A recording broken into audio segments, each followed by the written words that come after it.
If it's 3 months later and you want to talk about Will and Jada and entanglements, well, guess what, sis? Don't nobody care about that right now. They done moved on, okay? You can try to do it exactly like they do it, but the recipe can be duplicated and the sauce not be the same. You have to understand. Hey everybody, welcome to my channel. My name is Yo-sha and I'm your go-to girl for all things real. Today's video is going to be busting some YouTube myths and conceptions that I've heard in YouTube Facebook groups and from other smaller creators. Now you want to watch this video because I am a seasoned YouTuber. I've been a partner since 2009 and I am slowly and steadily growing, y'all. I actually do receive my YouTube payouts much more often than I did in the previous years, and I know my stuff, so you definitely want to stay tuned to the end of the video. So the first thing that I want to get off my chest is about clearing watch history. I am in a lot of Facebook groups for YouTube, and a lot of times we exchange watch time with each other. We'll watch each other's content, whether it be a single video or a playlist, and our friend will watch ours as well. And YouTube loves that because YouTube is all about views. YouTube is all about you staying on their platform for as long as possible. Now, the problem is when people start trying to tamper with viewership and their numbers by clearing watch history to make it seem like it is a new view. And so I want to talk to you guys about why you should not be doing that. First and foremost, clearing your individual watch history has absolutely nothing to do with the creator themselves. Look, think of it this way. Clearing watch history is the equivalent of clearing browser history on Google.com. You know, YouTube and Google are actually like sister companies. They are within each other. Google owns YouTube. So when you clear your watch history, it is the equivalent of clearing your cache, deleting your cookies, clearing the browser history for your YouTube app. It does not affect the actual channel that you're doing it for. So deleting your history means that if somebody gets your device and goes through it, they won't be able to see what you watched. But let's say you left a comment on that video that you watched yesterday or 2 days ago, 3 weeks ago. I guarantee you that when you go back to that video, your first comment will still be there. If a clearing of watch history was a true deletion of the view from the actual system, then it would remove your like, it would remove any comments that you had, and it would look as if you were never there, and the view would go away. That is a myth that I keep hearing people say, oh, you got to clear watch history before you watch this playlist. You got to clear watch history if it's just your second time. Y'all, when it comes to organic viewers, when it comes to real people that are watching your stuff, they would not clear watch history, and you shouldn't be doing that either. Now, if somebody requests that I do it, I do know how to go to my own watch history, click that specific video, and clear my watch history for that person if that makes them comfortable. But I do not agree with it. As a person that is monetized, as a person that has been on here long enough, y'all, that is some suspect stuff. I honestly think of someone who is like young, that is not supposed to be on YouTube, that is clearing their browser history because they don't want their parents to see that they've been watching YouTube for 5 hours. Another thing is, if you're participating in different threads and different YouTube groups and someone, you know, says that your comment didn't stick. Sometimes Facebook doesn't like when we engage on YouTube too much, and so it will make you unable to comment. Well, guess what? If you cleared your full watch history, sis, you can't even go back tomorrow and prove that you watched the playlist because you cleared your full watch history. So please stop doing that. Like, if you have to clear it for that person, clear all watches of that person's stuff, then you can try to go into the watch history folder on Google and make it to where you're only clearing that. But a real organic viewer wouldn't do that. Also, keep in mind that if you are doing something that is searchable, like recipes, hair tutorials, things of that nature, someone may find your video and you're making the best macaroni and cheese they ever had.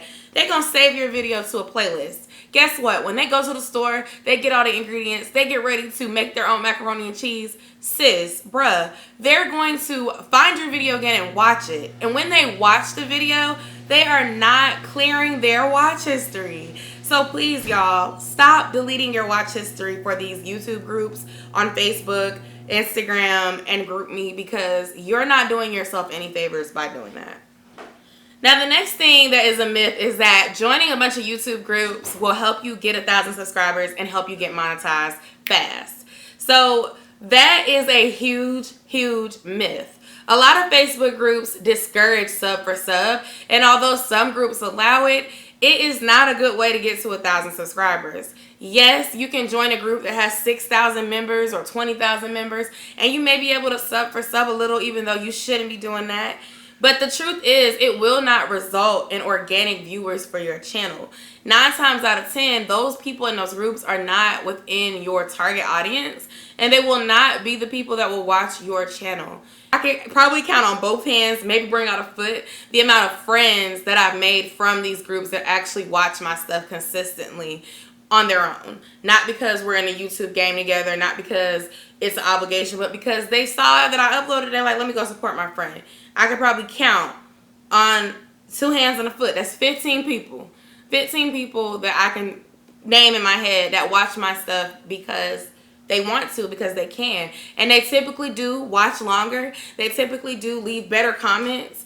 But the thing is, they are creators. They are creating their own content. They are trying to build their own tribe. So they don't have time to watch every single video that I upload, be on every live session that I do. So it is so important to remember that your target audience is just not within the Facebook groups. You can get some subscribers in the groups, but that should not be your end all be all. The other thing is, or the third thing is niches. You do need to have an idea of what you're going to do, but you do not need a niche to do YouTube. You can go viral on YouTube without a niche. Now, here is what you need to know. Trending in your niche is what is important to study, not just what's trending. Because if you are a YouTuber and you do hair, makeup, and lifestyle, you need to understand what's trending in your hair, makeup, and lifestyle world, okay? If extreme wet line gel is trending, then baby, you need to go get you some and make you a video about it. But if there's a pizza roll challenge going on right now and you doing hair and makeup, then you don't need to do the pizza roll challenge because that doesn't match your niche. If you're a lifestyle channel and you do reactions and things like that, then it's important to stay in the know of what is going on in pop culture so you can react when stuff is still trending, when people still care. If it's 3 months later and you want to talk about Will and Jada and entanglements, well, guess what, sis? Don't nobody care about that right now. They done moved on, okay? You got to be basically 3 to 4 days from within the trend so that you can trend too. If you can get yourself out there the first day that something happens, within that first 24 hours, you are more likely to get more strangers to your channel, and that's what you want. You don't just want people you know to watch. You want people that you don't know to watch. And then the more people that you don't know that watch, the more people that come organically from finding you by searching and landing on your video, the more views you get because YouTube recommends you. The other thing that I'm going to tell you guys is that you should be uploading consistently. And consistently does not just mean 1 time a week, okay? Once you get past 1 time a week, you really should be uploading 3 to 5 times a week. I tell you this because honestly, guys, if you're uploading any less than that, it's really hard for you to get yourself pushed out if the views are not there. When I say your views are not there, I mean that if you don't do any sort of YouTube games, if you don't promote yourself aside from social media, you're only getting less than 100 views per video. 1 video a week is really not going to help you. So that leads me into another myth, which is some people feel like they don't need to look at their old content and see what is working for them. And that is a huge no-no. In addition to making new content 3 to 5 times a week, you also need to be looking at your old content. Make videos consistently for 3 months. Then when you get to the end of the 3rd month, you need to go back to month 1 and see how those videos are performing. If you've had your channel for longer than 12 months, go back to the 1st year of your content and see if any of your videos have more views. YouTube's analytics can be confusing. I'm not going to lie to you guys, but you need to go and look at them. See what are your top performing videos and understand why those are performing. Look at the little tabs. They say reach. They say audience. Those show you how people are finding you. Are they finding you on Facebook 55% of the time? If the answer is yes, it's because you're doing a lot of your promotion on Facebook. But what are you actually doing on YouTube? Are you tagging your videos? Are you using titles? The analytics tell you. You can watch all these different videos, but honestly, unless you're going to look at your own analytics and listen to your own audience, it's only going to get you so far. And the same thing goes to asking people questions on Facebook. There are people in these Facebook groups that have thousands of subscribers, that have a following, and they're there and they're here to listen.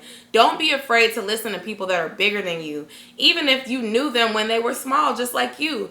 They know what worked for them and they can help you. But at the end of the day, they did it by applying it. It may appear to have happened overnight, but you don't know how many times they started their channel over. You don't know how many things they did trial and error. And so you can't just compare yourself to others, because you will get distracted by theirs and you won't understand yours. You can copy their tags out their description box. You can try to do it exactly like they do it, but the recipe can be duplicated and the sauce not be the same. You have to understand you and what works for you.